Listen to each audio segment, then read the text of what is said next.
And welcome, folks, to another edition of the Michigan Football Film Study focused on the offense with Al Borges. And we are talking Ohio State, a film study Oh, talking about the improbable. They didn't think it could be done, but not the impossible, the not the impossible. improbable. We No, said it was possible. There was a path. absolutely. There was a path, Al. There was a pass, Sam. And And you actually did a nice job of mapping that out, that path. You said it before the game. I'll give you your props. I don't really like giving you much credit for anything. you should have. But you did say how this game had to be won. You were pretty close. Yeah. They overcome a couple of turnovers too, Sam, which I thought maybe they'd have to play turnover free. But there was a wash because Ohio State had a couple of turnovers. So that was dead. It would have been nice to have the advantage, but that didn't happen. But they did what they had to do to win. Okay. They weren't lucky. They weren't lucky. Uh, they did a nice job of coaching the game. Crucial situations. They were able to run the ball, which is critical, absolutely critical, because we know what the numbers are when the team that wins the rushing battle wins the game and all that stuff. We talk about that. And the critical drives, the crucial downs, they made it happen. And their defense was just so stellar, particularly in the middle of the defense, but the whole defense. But they just had a hell of a time blocking our guys. Couldn't block them, Sam. Couldn't do it. Trying to run zone plays, outside zones, inside zones into those two guys. And then, we lots been made of the two inside guys, but the outside guys play good too. I mean, they did not get hooked. They pushed everything back to the big guys. The Ohio State double teams did not hold up very well. They had some targeting issues offensively. We were not by no means prolific, but good enough. Good enough, Sam. Yeah, man. Well, I can't remember the exact stat, but the team that has won the rushing battle, some like the last couple decades plus some years, I can't remember, has won this game, and Michigan won it by about 100 yards, Yeah. and punched them in the mouth when all was said and done. They controlled the trenches in this game. I think if Ohio State was to win this game, Sam, they were going to have to break that trend. They were going to have to win the game in spite of not winning the rushing battle if they were going to win this game, because I don't think they were going to win the rushing battle. They still had a chance to win a game because they certainly have enough weapons to do so. But I don't think it was going to go the way that it's gone forever. And that might have weighed in their thinking a little bit, the way in their approach, where they really, saw that light box, that split safety defense light box, and just was insisting on running the football into a box that may have been short numbers, but it wasn't short bodies. Because the bodies that were in there the box was loaded. It was loaded. It just didn't have an extra player. Right. I mean, I think you got to play the game, or play the hand that you're dealt. Yes. Yeah. And they didn't do that. No. They didn't do that. So. No, they didn't. And that's,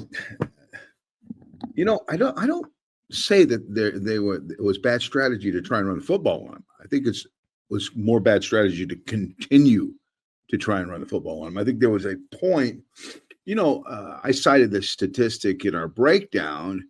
They had run into a light box 41 times. 10 times did in the game on first and second down, because those are the ones I really count. Third down's a whole different animal. So 10 times on those early downs, Michigan loaded the box, but 41 times they did not. So that was an intoxicating scenario for the play caller, saying, we got to run. Boy, that looks good. But there's a point where when you've run into a box 41 times, you're averaging 2.3 a carry.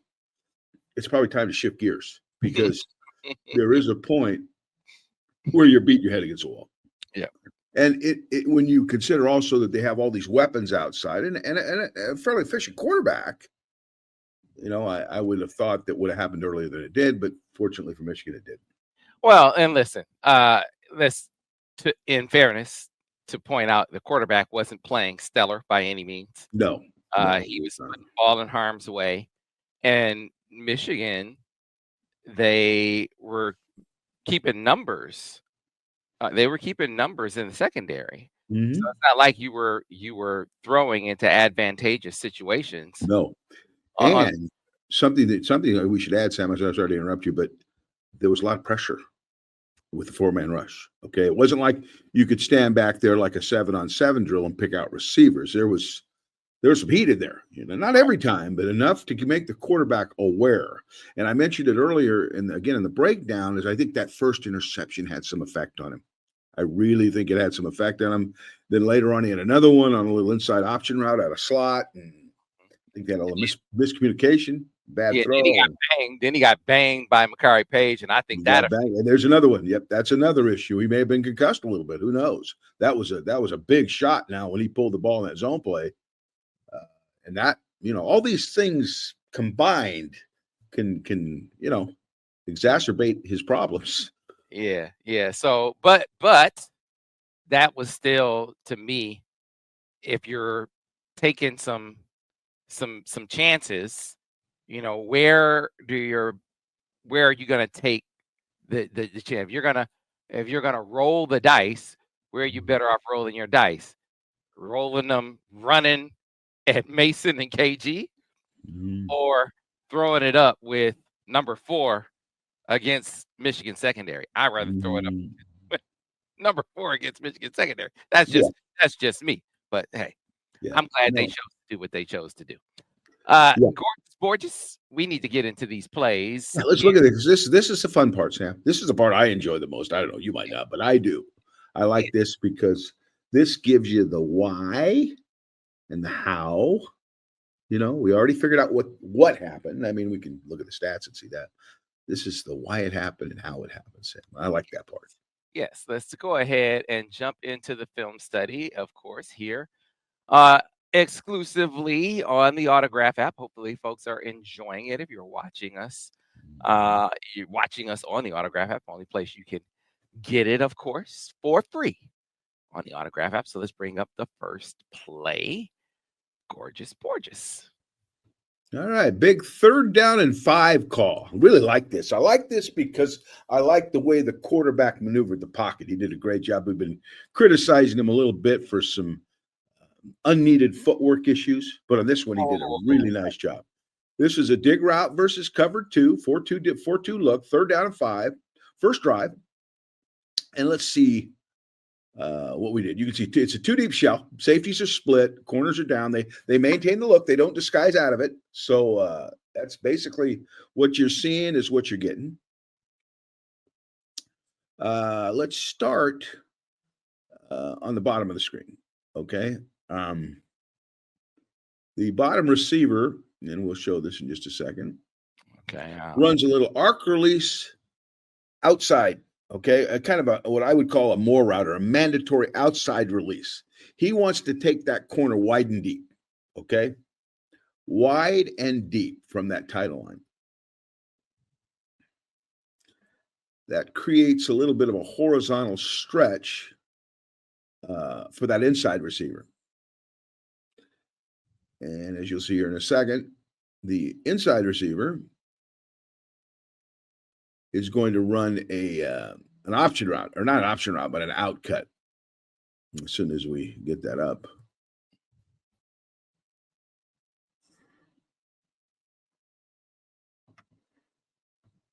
There it is. See that little outside breaking cut? That he runs that right about at the line to gain. So if the quarterback sees a nice little window in there, he can make that throw. Point man runs over the ball about 8 to 10 yards deep. And then the motion man, who is, I believe in this case, Tyler Morris, he runs a little arc release dig route right in behind that spot up over the ball. Okay. And I think on this one, he's the primary receiver. Okay. Running back's going to check his pickup, which in this instance I think would be the nickel, and he's going to chip. Remember, they used a lot of chipping last week. Make sure we could see that throw. Be a little slower to get out, maybe not quite as good a stretch, but you make doggone sure that edge rusher isn't a factor. Okay, and here they come. They run the two with their two deep. You see what they do. The two safety split. The corners roll up, and you got 5 under, which is usually pretty good against routes like this. But it wasn't this time. Defensive tackle and the end on the left side. They rush straight up the field. Then you get a little game on the right, a little ET with the end coming inside, tackle wrapping around, and the running back ends up chipping is actually the twisting tackle. Okay. So he just takes a little 3-step drop from the gun, pushes the pocket nicely, gets in the fight, drives the throw, and hits a very, very nice looking dig route to keep those chains moving. 1, 2, 3, hitch, pull, great protection, hit him right in the stride. And this was really a good, this was their first down. You always want to get that first down, Sam, that first down is really important. And there's a good look at it right there. He just runs right in behind that nickel, doesn't get any depth. And he just blows that ball right by that nickel's ear, right into Morris's hands. But watch the footwork for the quarterback. That's the part I think that I like the best on the play, is he gave himself a chance to see the cracks in the pass rush. He wasn't bouncing in the back of the pocket, trying to peek over the top of defenders who are taller than he is. He got into the fight and whistled this ball right through the B gap to Tyler Morris, who's open, running right behind that nickel. Boom, that's nice. Oh, that's really nice. That's good. That excites me. I like that stuff, Sam. That's good stuff. That's good stuff right there. Yeah, they didn't take protection for granted from the early going. Hey, we're gonna. No, they want to make sure you had a chance to see the reads. You're right. And Give, that's kind of been the MO the last couple of weeks is slow to go when you're check releasing. Slow to go, give the guy a little chip, help those tackles, let that quarterback see that throw. folks, if you like the film study, like we say all the time, download the Autograph app. It is available for free on Android and iOS. Again, free. It does not get better than free. So that's right. It just scan that QR code that is up there on your screen. And so the free film studies are great, but the other free videos for your Michigan fandom available over there on the Autograph app, the free blogs that you like to read that give you your Michigan content available on the Autograph app, the free podcast content dedicated to Michigan available on the Autograph app. And the great thing about it, as you consume that free Michigan content that is aggregated on the Autograph app, you accrue points. And as you build up those points, you're able to redeem those points for rewards like tickets to events, access to exclusive events dedicated to Michigan and other events that you might want to go to. That is a great concept that our friends at Autograph came up with, rewarding you for your loyalty as fans. It's a great idea that our fans or our friends at Autograph came up with. Yeah, those two words I like best, Sam. Right. Points and free. Those are good words, those two. And loyalty for fandom. Loyalty for Autograph way.